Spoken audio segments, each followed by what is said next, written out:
You're joining us at the Isokinetic Football Medicine Conference 2015 in London. I've got here with Peter Brukner. So you've just spoken on hamstring injuries. I was wondering if you could just take our listeners through what the research shows us about hamstring injuries and if we know anything new.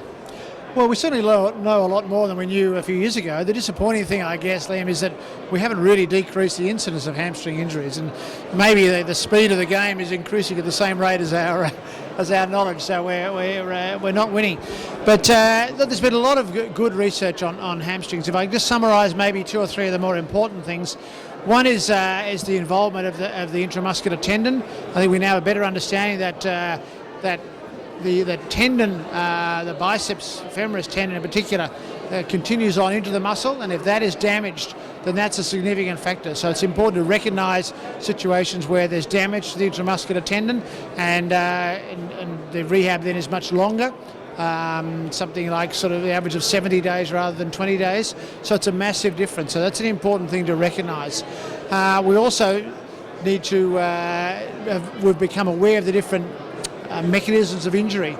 There being two different types. One is the sort of fast speed injury that traditionally sprinters and footballers get, but there's also a slow speed injury, a stretching type injury that dancers and some footballers get, and that actually doesn't feel so bad at the time, but actually also takes a lot longer to rehabilitate. So it's not all hamstring injuries are the same. That's a key point. I think we need to individualise them.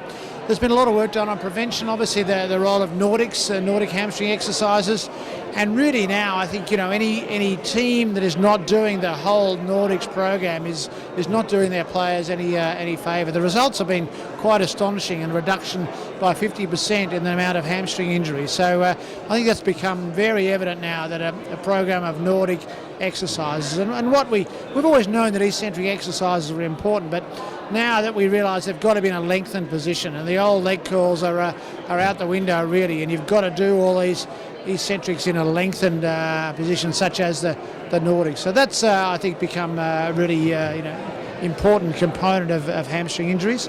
Look, lots of other interesting things. The use of PRP in muscle injuries is very controversial. There was a randomised controlled trial that from a Malaysian group that tended to indicate a pretty good response comparing PRP to just rehabilitation, but then another paper came out comparing it to a placebo of a saline injection and showed no difference between the placebo and PRP. So I think the jury is still out on PRP and muscle injury. So lots of still some interesting areas to look at. Return to play criteria are really important. We're trying to get more objective criteria rather than, oh yeah, he looks okay and he's running okay and he got through training. Some objective criteria, ways of measuring strength and so on. So it's still a fascinating area. It's still the most common injury we see in football. It still causes the most missed days. So we've got to keep trying to find out better ways of preventing and treating it. Perfect. Well, sounds like some new interesting pieces to the puzzle, but we're nowhere near finishing it really.